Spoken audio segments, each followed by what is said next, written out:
maybe this little thimble belongs to a kingdom all of its own. The fourth kingdom. The kingdom of plastics. Plastics? Banyak alasan mengapa plastik menjadi salah satu bagian yang tidak bisa terpisahkan dari peradaban manusia modern. Murah, tahan lama, dan praktis. We use plastics in every aspect of our lives. Engineering, the home, decoration, medicine, art, and games. Segala macam alasan mendukung terciptanya plastik. Plastics come from many different raw materials. Saat itu, penggunaan kantong kertas dianggap membahayakan lingkungan. Semakin banyak kantong kertas, semakin banyak pohon yang ditebang. The demand for a wood that will not rot, that termites will not eat, that fire... Plastik ini adalah benda yang relatif baru ditemukan oleh manusia, kemudian baru dibuat secara masif itu mulai dari tahun 1950-1960. Produksinya kalau kita bandingkan sekarang itu 20 kali lipat lebih kecil. Sekarang itu adalah zaman plastik. Karena apa sih nggak pakai plastik? Mulai dari kacamata saya plastik, baju kita kebanyakan plastik, apapun kayaknya itu udah plastik gitu.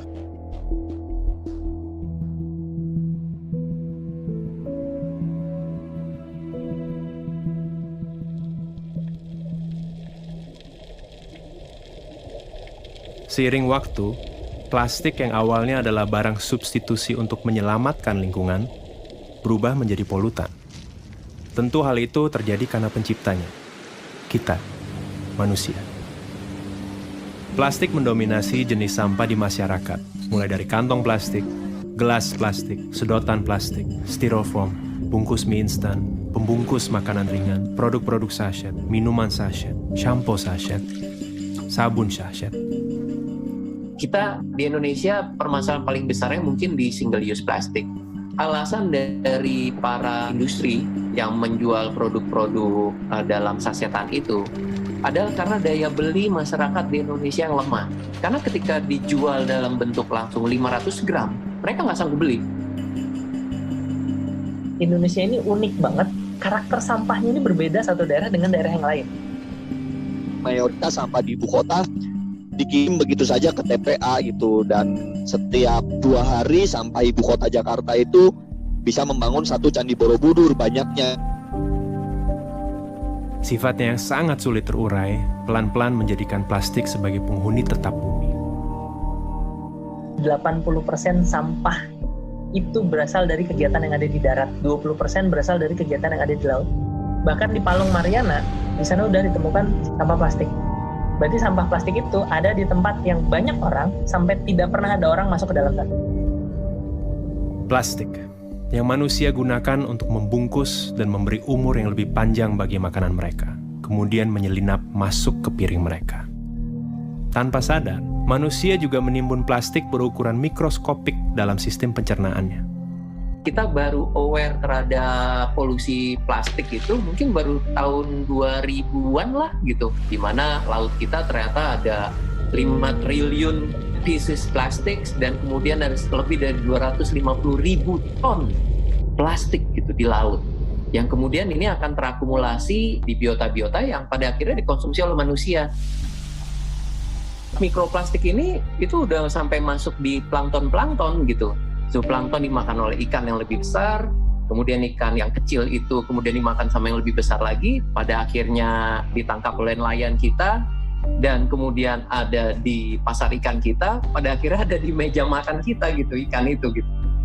Nah kalau misalnya itu sudah dimakan, itu justru malah lebih bahaya. Ada yang namanya nanoplastik lebih kecil dari 1 mikron, itu bisa langsung masuk ke saluran darah. Bila itu terjadi, bisa masuk ke saluran sistem saraf pusat, dalam hal ini adalah otak. Manusia mulai sadar, bom waktu bernama plastik sudah berdetak sejak awal diciptakan. Mereka mencari cara untuk menjinakkan bom waktu ini, atau setidaknya melambatkan waktu. Yang justru harus kita lakukan adalah kita mencari bahan pengganti yang kuatnya sama seperti plastik, yang fleksibelnya sama kayak seperti plastik, tetapi dia ramah lingkungan.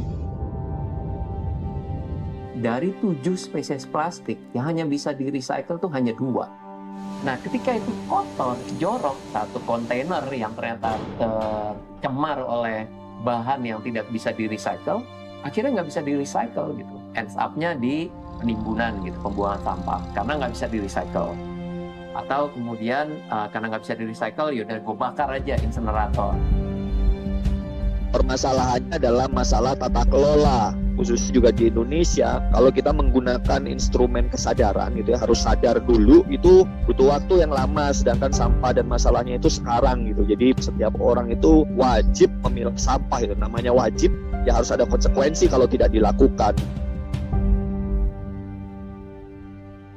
Gubernur DKI Jakarta Anies Baswedan mengeluarkan peraturan gubernur tentang larangan penggunaan kantong plastik penggunaan kantong keluarkan plastik. peraturan gubernur tentang pelarangan penggunaan plastik. Pergub larangan penggunaan kantong plastik sekali pakai untuk larangan Regulasi gaya hidup baru dan slogan-slogan tentang bahaya plastik terus didengungkan agar umat manusia punya satu pemahaman yang sama tentang plastik. Sampai bahkan kadang berdengung dan terdistorsi dalam jargon dan slogan yang kosong. Pasca 1 Oktober penggunaan kantong plastik, Greenwashing. trennya? Apakah meningkat, menurun, atau seperti apa? Manusia mana sih yang nggak pakai plastik? Kayaknya nggak ada. Jadi yang harus kita lakukan duluan adalah kita menutup keran dari sampah plastik, sumber sampah plastik. Dengan cara kita mengurangi konsumsi plastik itu, terutama konsumsi plastik yang sekali pakai. Baik mana antara daur ulang dengan buang sampah sembarangan, ya tentu baik daur ulang. Tetapi daur ulang butuh proses. Baik mana daur ulang dengan pakai ulang, ya lebih baik pakai ulang daripada kita kemudian melakukan upaya proses daur ulang, ya lebih baik kita pakai ulang. Nah, dari mana lebih baik mana pakai ulang dan reduce atau pengurangan, ya lebih baik pengurangan juga itu. Dan ini sangat erat kaitannya dengan pola hidup dan keputusan konsumsi kita itu ya, bagaimana kita memilih barang, bagaimana kita memilih produk pada saat kita mau melakukan belanja, jangan sampai kita menghasilkan sampah gitu.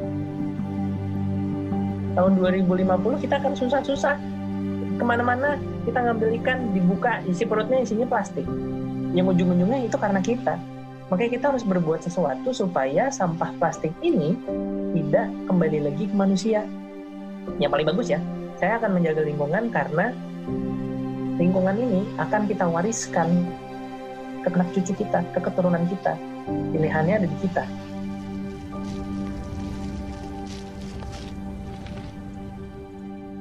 Ke informasi selanjutnya, wabah virus corona mulai Berbagai virus corona berdampak positif terpapar corona. Social distancing. Social distancing pick up impact of social distancing. Sampai dengan film ini dirilis, kita sedang terancam oleh pandemi COVID-19. Pandemi membuat manusia mengambil jarak dengan sesama, juga dengan plastik. Penggunaan plastik menurun karena manusia hanya diam di rumah. Di Jakarta, terjadi penurunan jumlah sampah hingga mencapai 620 ton per hari. Di Bogor, penurunan jumlah sampah mencapai 100 ton per hari.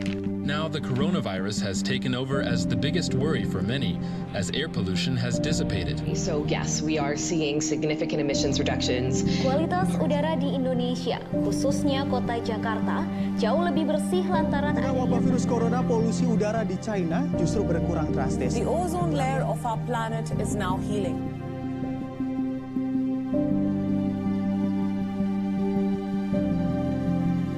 Namun bagaimana setelah pandemi ini usai?